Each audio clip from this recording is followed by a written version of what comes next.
Welcome students. Today we are going to learn the first chapter of economics, the story of village Palampur. In this chapter, we will learn some basic concepts relating to production through the story of a hypothetical or imaginary village that is named Palampur. So Palampur is an imaginary village and farming is the main occupation followed by the villagers of Palampur. But some of the people living in that village, they are also engaged in some other types of activities that is known as non-farm activities like manufacturing, dairy, transport, etc. But that they are doing in a very small scale, means large number of people they are engaged in farming activity, but a small proportion of the villagers they are engaged in this type of non-farming activities. But both the farming activity and the non-farming activity, they need several types of resources. Some of them are natural resources, some of them are the man-made resources or man-made items, and human effort and the money, that is the most requirement in the process of production. And in this chapter, we will learn how various resources are combined together to produce the desired goods and services that we need in our daily life. So Palampur is a well-connected village. It is having both the Pakka and the Kacha road connecting the nearby towns and the villages.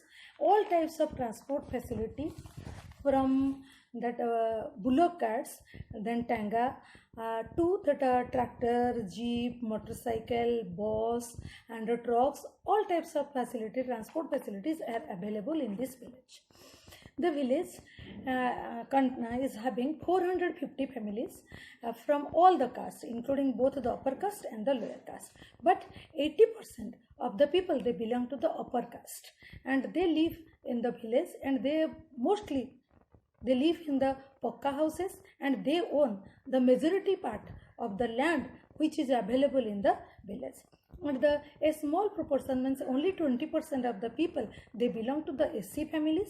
They live in a very corner of the village, and they own some of them they are landless, they don't own any land, or some of them they own a small piece of land only, and they are living in the so-called kacha houses which are built in that mud and straw. Palampur is having the electricity facility. So electricity is used to run some of the business. Suppose a computer center is there, so the people those people they also need the electricity. Some of the people they are having that sugarcane crossing machines, they also need the electricity, but most of the electricity they are using to irrigate their fields. The fields, and there are also 2 primary schools and 1 high school is available in the village. So means that minimum basic educational facility is available in that village. Another important thing, that the 1 primary health care center which is run by the government is also set up in the village, and another private dispensary is also available in the village to provide the basic health care facility to the villagers. So from the above discussion we come to know that the Palampur is a village having all types of facility, means it is a fairly well developed village having all the types of basic facilities needed nowadays. It may be electricity, maybe the healthcare facility, maybe the educational facility, the transport facility and everything. Now we can compare the facilities available in Palampur with the facilities available in your own villages. India is basically an agricultural country. Most of the people, they live, 70% of the people, they live in the villages and they depend upon agriculture for earning their livelihood. But a small proportion, only 30% of the people, they depend upon the non-farming activity. They are doing the non-farming activity like that, running the small scale industries, that are dairy farming. Also they are doing that transport, they are engaged in the transport sector to earn their livelihood. So here now we will discuss that what are the factors we need to do the production activity. Maybe the people working in the farming sector, or maybe the people those who are engaged in the transport sector or in the dairy sector, they all are doing some production. So what is the aim of production? The aim of production is to produce goods and services.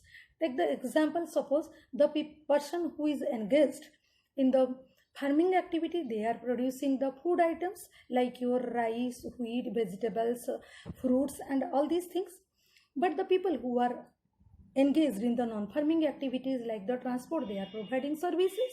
So to produce goods and services is the aim of the production. There are four basic requirements for the production of goods and services. So these four requirements are also known as the factors of production.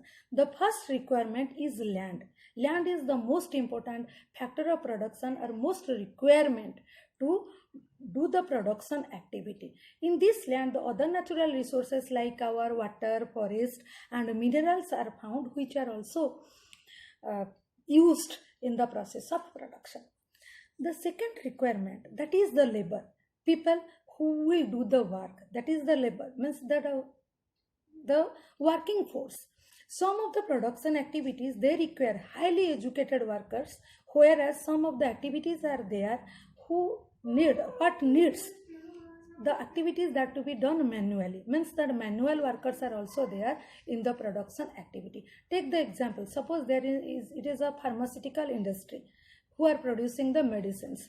So in that company or in that industry, there are some highly educated persons who are verifying the component quality of the components used in the medicines, how that those components to be compiled together to produce the medicines. And some of the manual workers are there who are engaged in packaging the medicines. They are known as the manual workers. So both the types of workers are needed, and both the types of workers, they are giving their effort, they are giving their labor for the production activity, for the production process. And the third requirement is the capital, particularly the physical capital. So physical capital means the variety of inputs required at every stage of production. Maybe the machinery, maybe the building, maybe the tools, maybe the raw material, the money in hand, etc. They are termed as the physical capital for the production process. Physical capital, that is again divided into two parts, that is the fixed capital and another one is the working capital. What do you mean by fixed capital? Fixed capital means the tools, machines, buildings, etc. The inputs which can be used in the process of production over many years, they are known as the fixed capitals. Take the example of the tools, take the example of the building in a factory, take the example of the machineries. They are used over many years, maybe 5 years, 10 years, 20 years, 30 years. We are using the same machinery, same building to carry on our production process. That is why they are known as the fixed capital. So fixed, it ranges from the simple tools. Suppose a farmer, he is also doing some production activity. So his tool, his plow, which is made of wood, that is also a fixed capital for him. The tractor is also a fixed capital for him. So the fixed capital that ranges from very simple tools, from the plow for a farmer to the big machinery, sophisticated machineries like the turbines, like the generators, it comes in the category of fixed capital. The next point of our discussion is that working capital. What do you mean by working capital? Working capital, that raw materials and the money in hand, whatever that we need to carry on our production activities, that is known as the working capital. Because they are at various stages of production, we need them time to time. They are not fixed. We cannot use them over many years. We need them time to all the time. In the production process, we need them.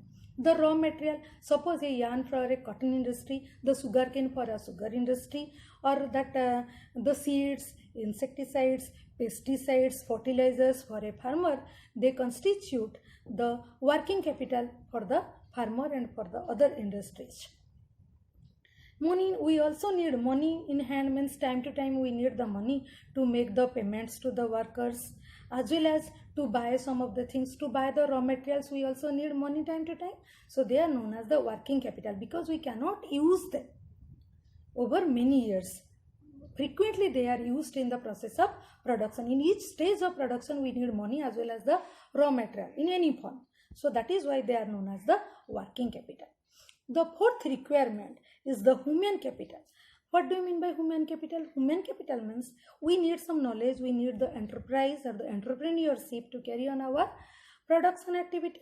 So that is the knowledge, the technical know-how, the technical knowledge to do the farming, to do the production activity is known as the human capital.